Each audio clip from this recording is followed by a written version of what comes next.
O mais conhecido de todos aí na área é as escovas progressivas. Vamos falar um pouquinho delas, antes da gente chegar nos outros processos químicos. As escovas progressivas, hoje em dia você encontra, no início, quando foi lançada, carbocisteína, cisteína e formol. No início eram esses três. Acho que tinha outros que era turmalina, se eu não me engano. Então, essas eram escovas que foram inventadas. Alguém um dia resolveu misturar creme para escovar cabelo com formol e viu que manteve uma escova mais lisa. E isso foi passando de uma pessoa para outra, uma pessoa para outra. Hoje em dia chegou esse boom de escova progressiva. Então você tem os ativos: carbocisteína, cisteína, acho que era turmalina, se não me engano, o outro, formol.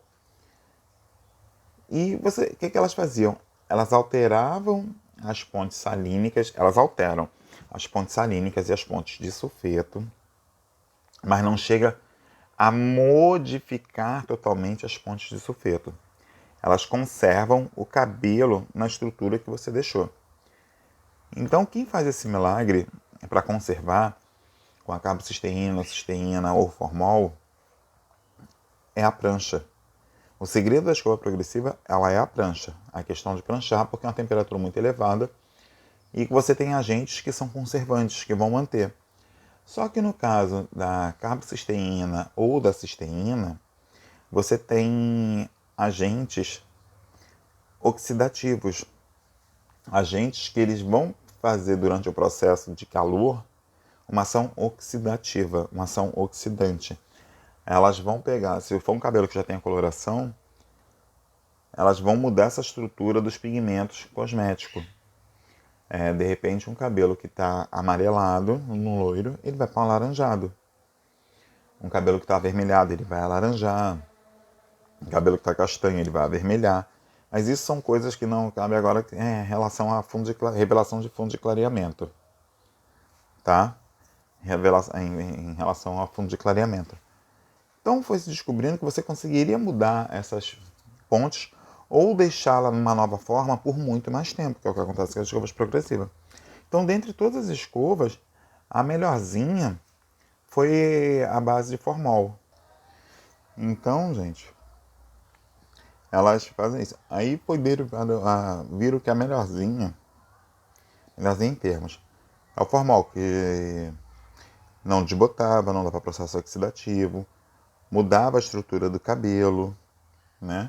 Então ele mexe nas pontes salínicas e hidrogênicas, tá? São pontes de sustentação temporária, só que elas fazem com que ela se prolongue, mesmo depois do cabelo lavado. Então ela dura aí, em média de 3 a 4 meses, dependendo da estrutura capilar, dependendo da concentração de enxofre, dependendo de se o cabelo é fino, médio ou grosso, dependendo se já tem alguns outros processos químicos, como descoloração, coloração, entendeu? E o formol ele é um conservante. Então ele mantém por muito mais tempo a escova progressiva. Tá? Então nesse meio tempo começou-se a observar também que a carbocisteína, a cisteína em si eram incompatíveis com outras coisas do mercado, tipo um processo de descoloração, um processo de coloração, de repente um tratamento. Ela agia que nem Enê, como o formol hoje. Age que nem Enê. Ele cria uma película e não deixa você tratar o cabelo. Você faz uma camuflagem sobre o cabelo e nessa camuflagem teu cabelo ele começa a perder vida. Ele começa a se degradar. Tanto que tem pessoas que relatam que depois de certo tempo de progressiva, o cabelo começa a afinar, perder volume. Então isso nada mais acontece por causa de questões de perda de massa. De massa capilar. Massa capilar que eu falo é parte interna, córtex, pedaços de córtex se desintegram. Entendeu? Então, o formol, de todos que faziam efeito que a gente chama long lasting, efeito de duração, o formol era o que fazia mais. E que ele conseguia penetrar as partes mais profundas da estrutura capilar.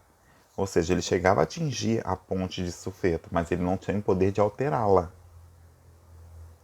A carbocisteína, a cisteína também fazia, mas era um problema que tinha de muita incompatibilidade. Quem fizesse elas não conseguiria fazer mais nenhum processo químico. A mesma coisa é quem... Aí com o tempo viram que precisavam de um recurso diferenciado da carbocisteína e da cisteína que pudesse fazer a diferença, que pudesse ser compatível com o formol hoje no mercado, combater o formol. Então foi descoberto em laboratório uma molécula chamada ácido glioxílico. Essa molécula de ácido glioxílico, ela no início foi derivada de uma molécula de deído. Qualquer coisa formada de deído é um tipo de formol. Ou seja, ela foi derivada de uma molécula de formaldeído, que é o nome do formol, só que ela não é um formol escancarado. O formol, quando você sente cheiro, ele já te mostra quem ele é. Ele já tem aquele cheiro típico, aquele cheiro ativo dele, né? Aquela irritação que dá no nariz, a irritação que dá nos olhos. O ácido glioxílico não. Ele foi derivado de uma molécula de formol. E ele, quando em contato da ação do cabelo, em contato com a estrutura capilar, através de ação de calor, ele libera uma molécula. E a molécula que ele libera é o que? Deído.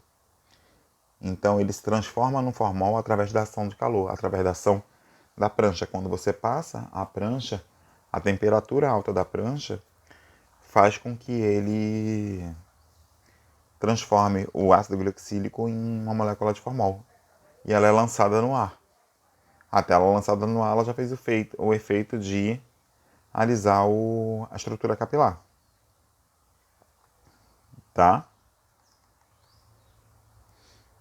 Então, quando a gente tem a questão das cadeias de sulfeto, que são cadeias à base de carbono e enxofre, a gente vai entender um pouco o que são essas cadeias.